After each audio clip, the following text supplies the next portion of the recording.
ದಾವಣಗೆರೆ ಜಿಲ್ಲೆಯಲ್ಲಿ ಅಮಾನುಷ ಘಟನೆ ನಡೆದಿದೆ. ಚನ್ನಗಿರಿ ತಾಲೂಕು ಬಸವಾಪಟ್ಟಣ ಠಾಣೆ ವ್ಯಾಪ್ತಿಯಲ್ಲಿ ಒಂಟಿ ಮಹಿಳೆ ಮೇಲೆ ಸಾಮೂಹಿಕ ಅತ್ಯಾಚಾರ ನಡೆಸಲಾಗಿದೆ. ಮಹಿಳೆಗೆ ಮದ್ಯ ಕುಡಿಸಿ 10 ಜನರಿಂದ ಅತ್ಯಾಚಾರ ನಡೆಸಲಾಗಿದೆ. ಜೂನ್ 3ರಂದು ಘಟನೆ ನಡೆದಿದ್ದು, ಘಟನೆ ತಡವಾಗಿ ಬೆಳಕಿಗೆ ಬಂದಿದೆ. ಅತ್ಯಾಚಾರ ಎಸಗಿ ವಿಡಿಯೋವನ್ನು ಮೊಬೈಲ್ನಲ್ಲಿ ಆರೋಪಿಗಳು ಸೆರೆ ಹಿಡಿದಿದ್ದು, ಘಟನೆ ಸಂಬಂಧ ಮಹಿಳೆ ಸಂಬಂಧಿಕರು ಬಸವಾಪಟ್ಟಣ ಠಾಣೆಯಲ್ಲಿ ದೂರು ದಾಖಲಿಸಿದ್ದಾರೆ. ಒಂದೇ ಗ್ರಾಮದ 10 ಜನರನ್ನ ಪೊಲೀಸರು ಬಂಧಿಸಿದ್ದು ತನಿಖೆ ನಡೆಸಿದ್ದಾರೆ. ಬೆಂಗಳೂರಿನ ವೈಟ್ ಫೀಲ್ಡ್ನಲ್ಲಿ ವಿದ್ಯಾರ್ಥಿನಿಯನ್ನ ಕಿಡ್ನಾಪ್ ಮಾಡಿ ಅತ್ಯಾಚಾರ ಎಸಗಿದ್ದ ಆರೋಪಿಯನ್ನ ಪೊಲೀಸರು ಬಂಧಿಸಿದ್ದಾರೆ. ಸೈಫುಲ್ ಮೊಂಡಾಲ್ ಬಂಧಿತ ಆರೋಪಿ. ಘಟನೆ ಬಳಿಕ ಆರೋಪಿ ಮೊಬೈಲ್ ಬಳಸದೆ ಕಸ ಆಯೋನಂತೆ ತಲೆಮರೆಸಿಕೊಂಡಿದ್ದ. ಪೊಲೀಸರು ಸಿಸಿಟಿವಿ ದೃಶ್ಯಾವಳಿ ಆಧರಿಸಿ ಕೊಡೆಗೂ ಆರೋಪಿಯನ್ನ ಹೆಡೆಮುರಿ ಕಟ್ಟಿದ್ದಾರೆ. ಹುಬ್ಬಳ್ಳಿಯಲ್ಲಿ ಪ್ರತಿಷ್ಠಿತ ಹೋಟೆಲ್ ಉದ್ಯಮಿ ಮನೆಗೆ ಕನ್ನ ಹಾಕಲಾಗಿದೆ. ಕೇಶವಾಪುರ ನವೀನ್ ಪಾರ್ಕ್ನಲ್ಲಿ ನಡೆದ ಘಟನೆ ಇದು. 50 ಲಕ್ಷ ರೂಪಾಯಿ ಮೌಲ್ಯದ ಬಂಗಾರ ಮತ್ತು 6 ಲಕ್ಷ ನಗದು ಹಣ ಕಳ್ಳತನ ಮಾಡಲಾಗಿದೆಯಂತೆ. 2 ದಿನದ ಹಿಂದೆ ಮನೆಗೆ ಬೀಗ ಹಾಕಿ ಮಗಳ ಕಾಲೇಜು ದಾಖಲಾತಿಗಾಗಿ ಬೆಂಗಳೂರಿಗೆ ಶೆಟ್ಟಿ ಕುಟುಂಬ ಹೋಗಿದ್ರು. ಮನೆಯಲ್ಲಿ ಯಾರೂ ಇಲ್ಲದನ್ನ ಗಮನಿಸಿ ಹೊಂಚು ಹಾಕಿದ ಖದೀಮರು ಕೈಚಳಕ ತೋರಿಸಿದ್ದಾರೆ. ಸ್ಥಳಕ್ಕೆ ಶ್ವಾನದಳ, ಬೆರಳಚ್ಚು ತಜ್ಞರು ಮತ್ತು ಪೊಲೀಸರು ಭೇಟಿ ನೀಡಿ ತನಿಖೆ ನಡೆಸ್ತಾ ಇದ್ದು, ಆರೋಪಿಗಳಿಗೆ ಬಲೆ ಬೀಸಿದ್ದಾರೆ. ಶಿವಮೊಗ್ಗದಲ್ಲಿ ವಿದೇಶಿ ಸ್ವದೇಶಿ ಬೆಕ್ಕುಗಳ ಕಾದಾಟಕ್ಕೆ ನೆರೆಮನೆಯವರು ಹೊಡೆದಾಡಿಕೊಂಡಿದ್ದಾರೆ. ಆಗುಂಬೆ ಸಮೀಪದ ಮೇಗರವಳ್ಳಿಯಲ್ಲಿ ಘಟನೆ ನಡೆದಿದ್ದು, ಜಗಳದಿಂದ ಇಬ್ಬರು ಮಾಲೀಕರು ಕೈ ಮಿಲಾಯಿಸಿಕೊಂಡು ಆಸ್ಪತ್ರೆ ಪಾಲಾಗಿದ್ದಾರೆ. ನಾಗಪಾತ್ರಿ ರಾಜಶೇಖರ್ ಅನ್ನೋರಿಗೆ ಸೇರಿದ ವಿದೇಶಿ ಬೆಕ್ಕೆ ನಾಗರಾಜ್ ಅವರ ಮನೆಯ ಬೆಕ್ಕು ಕಚ್ಚಿದೆ ಎಂಬ ವಿಚಾರದಲ್ಲಿ ಗಲಾಟೆ ಶುರುವಾಗಿದೆ.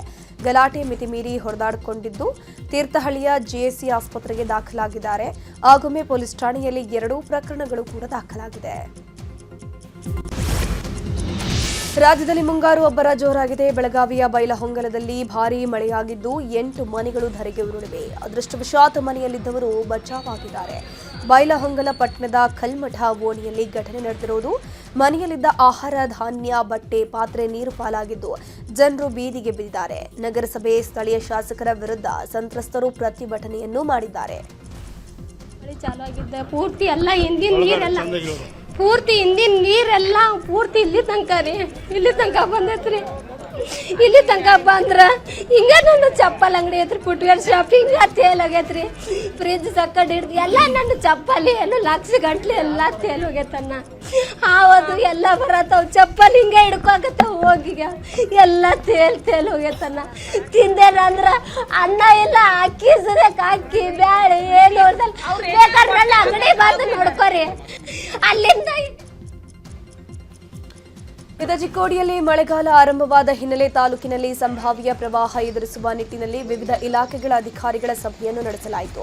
ಪಟ್ಟಣದ ಉಪವಿಭಾಗಾಧಿಕಾರಿಗಳ ಕಚೇರಿಯಲ್ಲಿ ತಾಲೂಕು ಮಟ್ಟದ ಅಧಿಕಾರಿಗಳು ಹಾಗೂ ವಿಪತ್ತು ನಿರ್ವಹಣಾ ತಂಡದ ಸಭೆಯಲ್ಲಿ ಭಾಗಿಯಾಗಿದ್ದರು. ಇವರೆಲ್ಲರೂ ಕೂಡ ಕೃಷ್ಣಾ, ದೂದಗಂಗಾ, ವೇದಗಂಗಾ ಒಟ್ಟು 3 ಪ್ರಮುಖ ನದಿಗಳು ಹರಿಯುತ್ತಿದ್ದ ಸಂದರ್ಭದಲ್ಲಿ ಮಳೆಗಾಲದ ಸಂದರ್ಭದಲ್ಲಿ ಅಪಾಯದ ಮಟ್ಟವನ್ನು ಮೀರುತ್ತವೆ. ಪ್ರವಾಹದ ಪರಿಸ್ಥಿತಿ ಕುರಿತು ಕೈಗೊಳ್ಳಬೇಕಾದ ಕ್ರಮಗಳ ಬಗ್ಗೆ ಚರ್ಚೆಯನ್ನು ನಡೆಸಲಾಯಿತು. ಚಿತ್ರದುರ್ಗದ ಹಲವೆಡೆ ಅಬ್ಬರದ ಮಳೆಯಾಗಿದೆ. ಧಾರಾಕಾರ ಮಳೆಗೆ ಚಳ್ಳಕೆರೆಯಲ್ಲಿರುವ ಎನ್ ದೇವರಹಳ್ಳಿ ಹಳ್ಳ ತುಂಬಿ ಹರಿತಾ ಇದೆ. ರಸ್ತೆ ಮೇಲೆ ನೀರು ಹರಿತಾ ಇರುವ ಹಿನ್ನೆಲೆ ರಸ್ತೆ ದಾಟಲು ವಾಹನ ಸವಾರರು, ಸಾರ್ವಜನಿಕರು ಪರದಾಡಿದ್ದಾರೆ.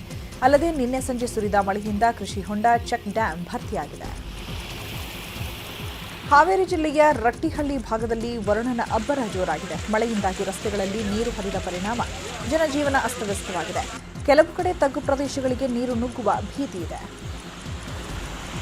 ಇನ್ನು ಉತ್ತರ ಕನ್ನಡ ಜಿಲ್ಲೆಯಲ್ಲಿ 2 ದಿನ ಮಳೆ ಆಗಲಿದ್ದು ರೆಡ್ ಅಲರ್ಟ್ ಘೋಷಣೆ ಮಾಡಲಾಗಿದೆ. ನಿನ್ನೆಯಿಂದ ಭಟ್ಕಳ, ಹೊನ್ನಾವರ ಭಾಗದಲ್ಲಿ ಭಾರೀ ಮಳೆಯಾಗ್ತಾ ಇದ್ದು ಮಾರ್ಕೆಟ್ ರಸ್ತೆಗಳೆಲ್ಲ ಜಲಾವೃತವಾಗಿವೆ. ಮೀನುಗಾರರು ಮತ್ತು ಪ್ರವಾಸಿಗರು ಕಡಲಿಗೆ ಇಳಿಯದಂತೆ ಎಚ್ಚರಿಕೆ ನೀಡಲಾಗಿದೆ. ಕೊಪ್ಪಳದಲ್ಲಿ 2 ದಿನಗಳಿಂದ ಭಾರೀ ಮಳೆಯಾಗ್ತಾ ಇದೆ. ಮಳೆಯಿಂದ ಹಿರೇಹಳ್ಳ ಚೆಕ್ ಡ್ಯಾಂ ಒಡೆದು ಹೋಗಿದೆ. ಚೆಕ್ ಒಡೆದ ಪರಿಣಾಮ ಪಕ್ಕದ ಜಮೀನಿಗೆ ನುಗ್ಗಿದ ನೀರು ಅಲ್ಲಿರುವಂತಹ ಬೆಳೆಯನ್ನೆಲ್ಲ ನಾಶ ಮಾಡಿದೆ. ಜೊತೆಗೆ ದಾಳಿಂಬೆ ಬೆಳೆ ಕೂಡ ನಾಶ ಆಗಿದೆ. ಕರಾವಳಿ ಜಿಲ್ಲೆಗಳಲ್ಲಿ ಇನ್ನೂ 5 ದಿನ ಭಾರೀ ಮಳೆಯಾಗಲಿದೆ ಅಂತ ಹವಾಮಾನ ಇಲಾಖೆ ಮುನ್ಸೂಚನೆಯನ್ನು ಕೊಟ್ಟಿದೆ. ಉಡುಪಿ, ಉತ್ತರ ಕನ್ನಡ ಜಿಲ್ಲೆಯಲ್ಲಿ ಭಾರೀ ಮಳೆಯಾಗಲಿದೆ ಅಂತ, ಹಾಗೆಯೇ ಬೆಂಗಳೂರಿನಲ್ಲೂ ಕೂಡ 3 ದಿನ ಸಾಧಾರಣ ಮಳೆಯ ಸಾಧ್ಯತೆ ಇದೆ ಅಂತ ಹವಾಮಾನ ಇಲಾಖೆ ಮುನ್ಸೂಚನೆ ಕೊಟ್ಟಿದೆ. ಇನ್ನು ಹವಾಮಾನ ಇಲಾಖೆ ನಿರ್ದೇಶಕ ಸಿಎಸ್ ಪಾಟೀಲ್ ಈ ಕುರಿತಂತೆ ಮಾಹಿತಿಯನ್ನು ಕೊಟ್ಟಿದ್ದಾರೆ. ಕರಾವಳಿ ಜಿಲ್ಲೆಗಳಲ್ಲಿ ಜೂನ್ 9ರಿಂದ ಜೂನ್ 13ರವರೆಗೆ ವ್ಯಾಪಕವಾಗಿ ಮಳೆಯಾಗುವ ಹೆಚ್ಚಿನ ಸಾಧ್ಯತೆ ಇದ್ದು, ಉತ್ತರ ಹಾಗೂ ದಕ್ಷಿಣ ಒಳನಾಡಿನ ಜಿಲ್ಲೆಗಳಲ್ಲಿ ಜೂನ್ 9ರಿಂದ ಜೂನ್ 11ರವರೆಗೆ ಹಲವು ಕಡೆ ಮಳೆಯಾಗುವ ಹೆಚ್ಚಿನ ಸಾಧ್ಯತೆ ಇದೆ. ಉತ್ತರ ಕನ್ನಡ, ಉಡುಪಿ ಹಾಗೂ ದಕ್ಷಿಣ ಕನ್ನಡ ಜಿಲ್ಲೆಗಳ ಕೆಲವು ಕಡೆ ಭಾರೀ ಹಾಗೂ ಅತಿ ಭಾರೀ ಮಳೆಯಾಗುವ ಸಾಧ್ಯತೆ ಇದ್ದು, ಜೂನ್ 9ರಿಂದ ಜೂನ್ 11ರವರೆಗೆ ಈ ಜಿಲ್ಲೆಗಳಿಗೆ ಆರೆಂಜ್ ಅಲರ್ಟ್ ಅನ್ನು ಘೋಷಿಸಲಾಗಿದೆ.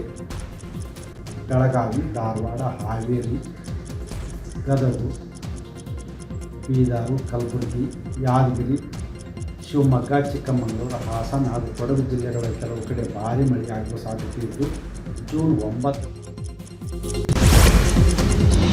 ಸಿಎಂ ಡಿಕೆ ಶಿವಕುಮಾರ್ ಸಂಪುಟದಲ್ಲಿ ಕೆಲ ಸಚಿವರಿಂದ ಅಸಮಾಧಾನ ಸ್ಫೋಟಗೊಂಡಿದೆ. ತಮಗೆ ಹಂಚಿರುವ ಖಾತೆ ಕುರಿತು ಬೇಸರಗೊಂಡಿದ್ದಾರೆ.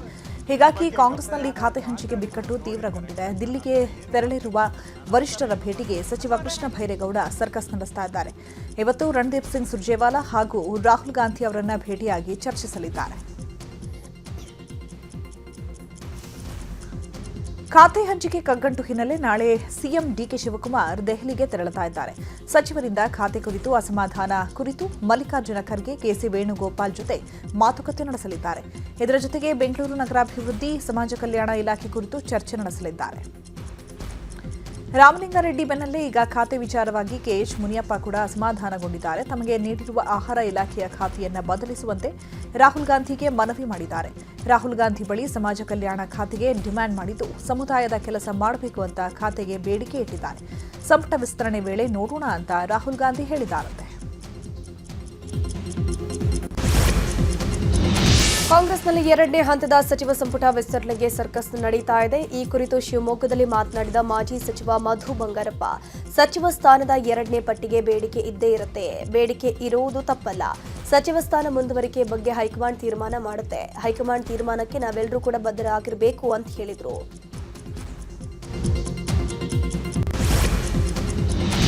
ಕಾಂಗ್ರೆಸ್ನಲ್ಲಿ ಕ್ಯಾಬಿನೆಟ್ ವಿಸ್ತರಣೆ ಆಕಾಂಕ್ಷಿಗಳ ಪ್ರತಿಭಟನೆ ವಿಚಾರವಾಗಿ ಸಿಟಿ ರವಿ ಪ್ರತಿಕ್ರಿಯೆ ನೀಡಿದ್ದಾರೆ. ಬೆಂಗಳೂರಿನಲ್ಲಿ ಮಾತನಾಡಿದ ಅವರು, ಕ್ಯಾಬಿನೆಟ್ ವಿಸ್ತರಣೆಗೆ ಮೊದಲೇ ಈ ರೀತಿ ಒತ್ತಡವಿದ್ರೆ ವಿಸ್ತರಣೆ ನಂತರ ಏನಾಗಬಹುದು? ಭ್ರಷ್ಟಾಚಾರ ಹಗರಣ ಮರುಕಳಿಸದಂತೆ ತಡೀರಿ. ಭ್ರಷ್ಟಾಚಾರ ಹಗರಣ ಮರುಕಳಿಸದಂತೆ ಮತ್ತೊಮ್ಮೆ ತಡಿಬೇಕು. ಒಳ್ಳೆಯ ಅಧಿಕಾರ ಕೊಡಿ ಅಂತ ಸಿಟಿ ರವಿ ಹೇಳಿದರು. ಕಾಂಗ್ರೆಸ್ ಪಕ್ಷದಲ್ಲಿ ಒಳಬೇಗುದಿ ಇನ್ನೂ ಕೂಡ ಕೆಂಡದಂತೆ ಜೀವಂತವಾಗಿದೆ ಅಂತ ಸಂಸದ ಬಸವರಾಜ ಬೊಮ್ಮಾಯಿ ಹೇಳಿದ್ದಾರೆ. ಗದಗದಲ್ಲಿ ಮಾತನಾಡಿರುವಂತಹ ಅವರು, ಕಾಂಗ್ರೆಸ್ನಲ್ಲಿ ಸಚಿವರಾಗೋಕೆ 1ನೇ ಕಂತು 2ನೇ ಕಂತು ಅಂತ ಬಹಳ ಒತ್ತಡ ಇದೆ. ಕಾಂಗ್ರೆಸ್ನಲ್ಲಿ ಸಿದ್ದರಾಮಯ್ಯ ಇನ್ನೂ ಸುಮ್ಮನೆ ಕುಳಿತಿಲ್ಲ. ಪರೋಕ್ಷವಾಗಿ ಸಿಎಂ ಡಿಕೆ ಶಿವಕುಮಾರ್ ಆಟ ನಡೀತಿಲ್ಲ ಅಂತ ಬಾಂಬ್ ಅನ್ನು ಹಾಕಿದ್ರು. ಖಾತೆ ವಿಚಾರವಾಗಿ ಕೃಷ್ಣ ಭೈರೇಗೌಡ ಅಸಮಾಧಾನ ವಿಚಾರಕ್ಕೆ ಸಂಬಂಧಪಟ್ಟಂತೆ ಮಾಜಿ ಸಚಿವ ಕೆಎನ್ ರಾಜಣ್ಣ ಪ್ರತಿಕ್ರಿಯಿಸಿದ್ದಾರೆ. ಕೃಷ್ಣ ಭೈರೇಗೌಡರು ಹೇಳಿದಾರಲ್ಲ, ಬಿಡಿಎ ಬಿಎಂಆರ್ಡಿಎ ಬಿಟ್ಟು ಖಾತೆ ಕೊಟ್ಟಿದ್ದಾರೆ, ಇದು ಅಪೂರ್ಣ ಅಂತ ಹೇಳಿದರು. ಹೀಗಾಗಿ ಚಾರ್ಜ್ ವಹಿಸಿಕೊಳ್ಳೋದಕ್ಕೆ ಯೋಚನೆ ಮಾಡ್ತೀನಿ ಅಂತ ಹೇಳಿದ್ದಾರೆ. ಒಬ್ಬೊಬ್ಬರಿಗೆ ಒಂದೊಂದು ಕಾಯಿಲೆ ಬರುತ್ತೆ, ಅದಕ್ಕೇನೇನೋ ಔಷಧಿ ಬರುತ್ತೋ ನೋಡೋಣ ಅಂತ ಖ್ಯಾತೆಗೆ ರಾಜಣ್ಣ ವ್ಯಂಗ್ಯವಾಡಿದ್ದಾರೆ. 2028ರ ಚುನಾವಣೆ ಮಾಡಬೇಕು ಅಂದರೆ ಒಳ್ಳೆಯ ಆಡಳಿತ ಕೊಡಬೇಕು, ಪಾರ್ಟಿ ಸಂಘಟನೆ ಕೂಡ ಆಗಬೇಕು. ಎರಡೂ ಮಾಡಿದರೆ ಮಾತ್ರ 2028ರಲ್ಲಿ ಅಧಿಕಾರಕ್ಕೆ ಬರ್ತೇವೆ ಅಂತ ಹೇಳಿದ್ದಾರೆ. ಇನ್ನು ಸಚಿವರ ನಡೆಗೆ ಮಾಲೂರು ಕಾಂಗ್ರೆಸ್ ಶಾಸಕ ಕೆವೈ ನಂಜೇಗೌಡ ಅಸಮಾಧಾನ ವ್ಯಕ್ತಪಡಿಸಿದ್ದಾರೆ. ಈಗಾಗಲೇ ನೀಡಿರುವ ಜವಾಬ್ದಾರಿಯನ್ನು ವಹಿಸಿಕೊಂಡು ಕೆಲಸ ಮಾಡಿ. ಈಗ ಇವರಿಗೆಲ್ಲ ಸಚಿವ ಸ್ಥಾನ ಸಿಕ್ಕಿರೋದೇ ಹೆಚ್ಚು. ಉಳಿದ 20 ಸಚಿವ ಸ್ಥಾನ ಹೊಸಬರಿಗೆ ಕೊಡಬೇಕು. ಸಿಎಂ ಬದಲಾವಣೆ ಆದಂತೆ ಎಲ್ಲ ಸಚಿವರನ್ನ ಬದಲಾವಣೆ ಮಾಡಿದರೆ ಒಳ್ಳೆ ಸಂದೇಶ ಇರ್ತಾ ಇತ್ತು ಅಂತ ಹೇಳಿದರು. ಮಂತ್ರಿ ಸ್ಥಾನಕ್ಕಾಗಿ ನಾನು ಒಬ್ಬ ಪ್ರಬಲ ಆಕಾಂಕ್ಷಿ ಅಂತ ಪಾವಗಡ ಶಾಸಕ ಎಚ್.ವಿ. ವೆಂಕಟೇಶ್ ಹೇಳಿದ್ದಾರೆ. ಪಾವಗಡದಲ್ಲಿ ಮಾತನಾಡಿರುವಂತಹ ವೆಂಕಟೇಶ್, ನಮ್ಮ ಸ್ವಾಮೀಜಿಯವರು ಕೂಡ ನನ್ನನ್ನು ಮಂತ್ರಿ ಮಾಡಬೇಕು ಅಂತ ಹೇಳಿದ್ದಾರೆ. ರಾಜ್ಯ ಸರ್ಕಾರ ಹೊಸ ಮುಖಗಳಿಗೆ ಅವಕಾಶ ಕೊಟ್ರೆ ನಾನು ಕೂಡ ಆಕಾಂಕ್ಷಿನೇ. ಈ ಬಾರಿ ನಾನು ಕೂಡ ಸೀರಿಯಸ್ ಆಗಿ ಆಕಾಂಕ್ಷಿಯಾಗಿದ್ದೀನಿ ಅಂತ ಹೇಳಿದ್ದಾರೆ. ಯಾದಗಿರಿಯಲ್ಲಿ ಮಾಜಿ ಸಚಿವ ಜಮೀರ್ ಅಹಮದ್ ಖಾನ್ ಪರವಾಗಿ ಮುಸ್ಲಿಂ ಸಮುದಾಯದ ಒಕ್ಕೂಟ ಪ್ರತಿಭಟನೆ ಮಾಡಿತು.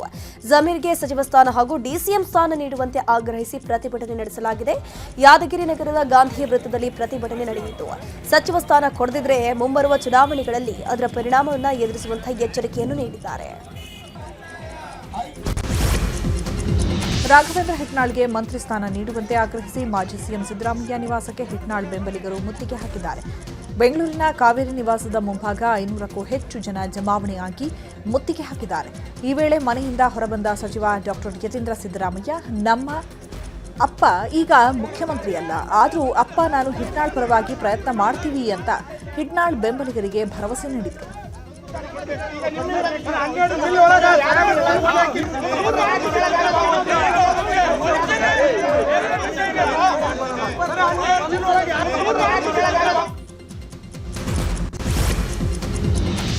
ಮಾಜಿ ಪ್ರಧಾನಿ ಎಚ್.ಡಿ. ದೇವೇಗೌಡರನ್ನ ಬಿಜೆಪಿ ಕಡೆಗಣನೆ ಮಾಡಿದೆ ಎಂದಿದ್ದ ಕಾಂಗ್ರೆಸ್ ನಾಯಕರಿಗೆ ಬಿಜೆಪಿಯ ರಾಜ್ಯಾಧ್ಯಕ್ಷ ಬಿವೈ ವಿಜಯೇಂದ್ರ ತಿರುಗೇಟನ್ನು ಕೊಟ್ಟಿದ್ದಾರೆ. ದೇವೇಗೌಡರ ಕುರಿತು ಮೊಸಳೆ ಕಣ್ಣೀರು ಸುರಿಸುವ ಅವಶ್ಯಕತೆ ಇಲ್ಲ. ದೇಶದ ಅತ್ಯುನ್ನತ ಪ್ರಧಾನಮಂತ್ರಿ ಸ್ಥಾನವನ್ನು ಅಲಂಕರಿಸಿ ಹೆಮ್ಮೆಯ ಕನ್ನಡಿಗ ಅನಿಸಿಕೊಂಡ ಮಾಜಿ ಪ್ರಧಾನಿ ಪದವಿಯಿಂದ ಕೆಳಗಿಳಿಸಿದ ಕುಖ್ಯಾತಿ ಕಾಂಗ್ರೆಸ್ನವರ ಮೇಲಿದೆ. ಇದನ್ನು ಕಾಂಗ್ರೆಸ್ನ ಮುಂದಾಳುಗಳು ಮರೆತಂತಿದೆ. ದೇವೇಗೌಡರ ಕುರಿತು ಕೃತಕ ಕಾಳಜಿಯನ್ನ ಮಾತನಾಡುತ್ತಿರುವಂತಹ ಪರಿ ಹಾಸ್ಯಾಸ್ಪದವಾಗಿದೆ. ಬಿಜೆಪಿಯು ದೇವೇಗೌಡರ ಅವರನ್ನ ಅತ್ಯಂತ ಗೌರವದಿಂದ ನಡೆಸಿಕೊಂಡಿದೆ. ಇದನ್ನು ಕಂಡು ಸಹಿಸಲಾಗದ ಸ್ಥಿತಿಯಲ್ಲಿ ಕಾಂಗ್ರೆಸ್ಸಿಗರು ದೇವೇಗೌಡರ ಹೆಸರನ್ನ ಬಳಸಿಕೊಂಡು ರಾಜಕಾರಣ ಮಾಡೋಕೆ ಹೊರಟಿರೋದು ನಾಚಿಕೆಗೇಡು ಅಂತ ಕಿಡಿಕಾರಿದ್ರು. ಇನ್ನು ದೇವೇಗೌಡರಿಗೆ ರಾಜ್ಯಸಭೆ ಟಿಕೆಟ್ ನೀಡದ ವಿಚಾರ ಸಂಬಂಧ ಕೇಂದ್ರ ಸಚಿವ ಎಚ್.ಡಿ. ಕುಮಾರಸ್ವಾಮಿ ರಿಯಾಕ್ಷನ್ ಕೊಟ್ಟಿದ್ದಾರೆ. ಮಂಡ್ಯದಲ್ಲಿ ಮಾತನಾಡಿರುವಂತಹ ಅವರು, ದೇವೇಗೌಡರ ಬಗ್ಗೆ ಕಾಂಗ್ರೆಸ್ಸಿಗರಿಗೆ ಈಗ ಅನುಕಂಪ ಬಂದಿದೆ. ಬಿಜೆಪಿ ಜೆಡಿಎಸ್ ಮೈತ್ರಿಯಲ್ಲಿ ಬಿರುಕು ತರೋಕೆ ಕಾಂಗ್ರೆಸ್ ಪ್ರಯತ್ನ ಮಾಡ್ತಾ ಇದೆ. ರಾಜ್ಯಸಭೆ ಟಿಕೆಟ್ಗೆ ದೇವೇಗೌಡರು ಅರ್ಜಿಯೇ ಹಾಕಿಲ್ಲ. ದೇವೇಗೌಡರದ್ದು ಹೋರಾಟದ ಬದುಕು. ಅಧಿಕಾರಕ್ಕಾಗಿ ಇನ್ನೊಬ್ಬರ ಮನೆ ಬಾಗಿಲಿಗೆ ಹೋಗಿಲ್ಲ. ಸ್ವಾಭಿಮಾನಕ್ಕೆ ಧಕ್ಕೆಯಾದಾಗ ಪ್ರಧಾನಿ ಸ್ಥಾನವನ್ನೇ ಬಿಟ್ಟು ಬಂದ್ರು ಅಂತ ಕಾಂಗ್ರೆಸ್ ವಿರುದ್ಧ ಕುಟುಕಿದ್ದಾರೆ. ಬಂದಿದೆ ದೇವೇಗೌಡರ ಬಗ್ಗೆ ಯಾವ್ಯಾವ ಥರ ನಡೆಸ್ಕೊಂಡಿದ್ದಾರೆ. ಅವರ 70 ವರ್ಷದ ರಾಜಕೀಯ ಜೀವನದಲ್ಲಿ ದೇವೇಗೌಡರನ್ನ ಎಲ್ಲ ನಮಗೆ ಗೊತ್ತಿರತಕ್ಕಂಥದ್ದು. ನಾನು ಅದ್ರ ಬಗ್ಗೆ ಚರ್ಚೆ ಮಾಡಲಿಕ್ಕೆ ಹೋಗಲ್ಲ. ಇವತ್ತು ಅವರಿಗೆ ಅವರ ಉದ್ದೇಶ ದೇವೇಗೌಡರ ಬಗ್ಗೆ ಅನುಕಂಪ ತೋರಿಸಿರೋದು. ಇವತ್ತು ಯಾವೊಂದು BJP JDSನ ಮೈತ್ರಿ ಇದೆ, ಈ ಮೈತ್ರಿ ಅವರಿಗೆ ಎಲ್ಲ ಒಂದು ಕಡೆ ಅಳಿಕಿದೆ. ಮುಂದಿನ ಚುನಾವಣೆ ಏನಾಗುತ್ತೆ ಅಂತಕ್ಕಂಥದ್ದು ಗೊತ್ತಿದೆ ಅವರಿಗೆ. ಅವರು ಅಧಿಕಾರಕ್ಕೋಸ್ಕರವಾಗಿ ಇನ್ನೊಬ್ಬರ ಮನೆ ಮುಂದೆ ಹೋದವರಲ್ಲ. ಪ್ರಧಾನಮಂತ್ರಿ ಅಂತ ಸ್ಥಾನನೇ 5 ವರ್ಷ ಉಳಿಸ್ಕೊಳ್ಳೋಕೆ ಅವಕಾಶ ಇದ್ದಿದ್ದನ್ನು ಸ್ವಾಭಿಮಾನಕ್ಕೆ ಧಕ್ಕೆ ಆದರೂ ಒಂದು ನಿಮಿಷ ಇಲ್ಲಿದೆಯಲ್ಲ ಅಂತ ಬಂದಂಥವ್ರು ಈಗ ಬಂದಿದೆ. ಶಾಸಕ ಪ್ರಸಾದ್ ಅಬ್ಬಯ್ಯರಿಗೆ ಸಚಿವ ಸ್ಥಾನ ನೀಡೋಕೆ ಆಗ್ರಹಿಸಿ ಅಭಿಮಾನಿಗಳು ಪ್ರತಿಭಟನೆ ಮಾಡ್ತಾ ಇದ್ದಾರೆ. ಹುಬ್ಬಳ್ಳಿಯಲ್ಲಿ ಪ್ರಸಾದ್ ಅಬ್ಬಯ್ಯ ಅಭಿಮಾನಿ ಸಂಘದಿಂದ ಪ್ರತಿಭಟನೆ ನಡೆಸಲಾಯಿತು. ಹುಬ್ಬಳ್ಳಿಯ ಬಂಕಾಪುರ ಚೌಕ್ನಲ್ಲಿ ಪ್ರತಿಭಟನೆ ಮಾಡಲಾಯಿತು. ಟೈರ್ಗೆ ಬೆಂಕಿ ಹಚ್ಚಿ ಪ್ರಸಾದ್ ಅಬ್ಬಯ್ಯ ಪರ ಘೋಷಣೆ ಕೂಗಿ ಸಚಿವ ಸ್ಥಾನ ನೀಡುವಂತೆ ಒತ್ತಾಯವನ್ನು ಮಾಡಿದ್ದಾರೆ. ಹೃದಯಾಘಾತದಿಂದ ನಿಧನರಾಗಿರುವ ಎಐಸಿಸಿ ಕಾರ್ಯದರ್ಶಿ ಸೂರಜ್ ಹೆಗ್ಡೆಗೆ ಲೋಕಸಭೆಯ ವಿಪಕ್ಷ ನಾಯಕ ರಾಹುಲ್ ಗಾಂಧಿ ಅಂತಿಮ ನಮನ ಸಲ್ಲಿಸಿದ್ದಾರೆ. ದೆಹಲಿಯಿಂದ ಬೆಂಗಳೂರಿಗೆ ಆಗಮಿಸಿದ್ದಂತಹ ಸಮಯ ಕೊಟ್ಟರೆ ಎಚ್ಡಿಕೆ ಭೇಟಿ ಮಾಡ್ತೀನಿ ಎಂದಿದ್ದ ಸಿಎಂ ಡಿಕೆ ಶಿವಕುಮಾರ್ ವಿರುದ್ಧ ಎಚ್ಡಿಕೆ ವ್ಯಂಗ್ಯವಾಡಿದ್ದಾರೆ. ಮಂಡ್ಯದಲ್ಲಿ ಮಾತನಾಡಿರುವಂತಹ ಕೇಂದ್ರ ಸಚಿವ ಎಚ್.ಡಿ. ಕುಮಾರಸ್ವಾಮಿ, ಡಿಕೆಶಿಗೆ ನಾನೇನು ಸಲಹೆ ನೀಡಲಿ, 2 ಬಾರಿ ಸಿಎಂ ಆಗಿ ಏನ್ ಕೆಲಸ ಮಾಡಿದ್ದಾರೆ ಅಂತ ಹೇಳಿದ್ರು. ಅತಿ ವಿನಯಂ ದೂರ್ಥ ಲಕ್ಷಣ ಅಂತ ಹೇಳ್ಕೊಂಡು ಎಚ್ಡಿಕೆ ವ್ಯಂಗ್ಯವಾಡಿದ್ದಾರೆ. ನಾನು ಏನು ಸಲಹೆ ಕೊಡಲಿ? ಈಗ ಅವರೇ ತುಮಕೂರಿನಲ್ಲಿ ಭಾಷಣ ಮಾಡಿದ್ರು. ಕುಮಾರಸ್ವಾಮಿ 2 ಬಾರಿ ಮುಖ್ಯಮಂತ್ರಿಯಾಗಿ ಏನು ಕಿತ್ತಾಕಿದ್ದಾರೆ ಅಂತ ಅದೇನೋ ಪದ ಬಳಸಿದರು.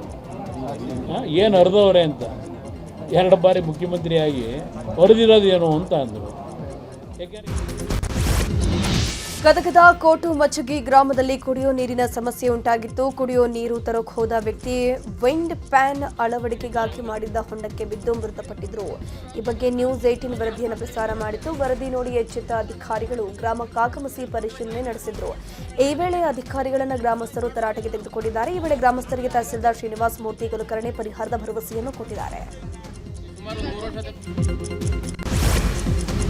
ಡೀಸೆಲ್ ದರ ಹೆಚ್ಚಳದಿಂದ ಕಸ ವಿಲೇವಾರಿಗೆ ಸಂಕಷ್ಟ ಎದುರಾಗಿದೆ. ಈ ಬಗ್ಗೆ ಕಸ ಗುತ್ತಿಗೆದಾರರ ಸಂಘ ಜಿಪಿಎಗೆ ಎಚ್ಚರಿಕೆ ಕೊಟ್ಟಿದೆ. ಸೂಕ್ತ ಸಮಯದಲ್ಲಿ ವೇತನ ನೀಡಬೇಕು, ಇಲ್ಲದಿದ್ದರೆ ಕಸ ವಿಲೇವಾರಿ ತಡವಾಗುತ್ತೆ ಎಂದಿದ್ದಾರೆ. ಈಗ ಶೀಘ್ರವೇ ಬೇಡಿಕೆ ಈಡೇರಿಸಿ ಅಂತ ಘನತ್ಯಾಜ್ಯ ನಿರ್ವಹಣಾ ಸಿಇಒಗೆ ಗುತ್ತಿಗೆದಾರರು ಪತ್ರ ಬರೆದಿದ್ದಾರೆ.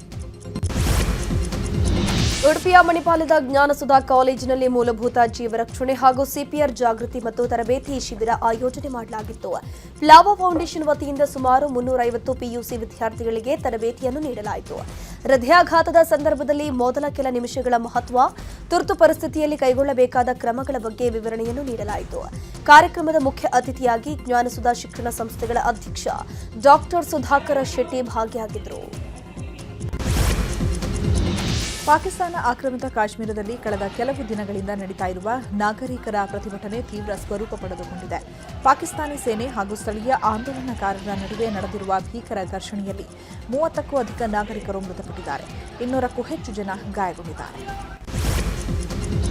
ಮಧ್ಯಪ್ರಾಚ್ಯದಲ್ಲಿ ಮಹಾಯುದ್ಧ ಮತ್ತೆ ಮುಂದುವರೆದಿದೆ. ಟ್ರಂಪ್ ಎಪ್ಸ್ಟೀನ್ ಪ್ರಕರಣದ ಬಗ್ಗೆ ಜಗತ್ತಿನ ಮುಂದೆ ಸತ್ಯವನ್ನ ಹೇಳಬೇಕು, ಅಲ್ಲಿವರೆಗೂ ಹರ್ಮುಜ್ ಜಲಸಂಧಿ ಬಂದ್ ಆಗಿರುತ್ತೆ ಅಂತ ಇರಾನ್ನ IRGC ಹೇಳಿದೆ.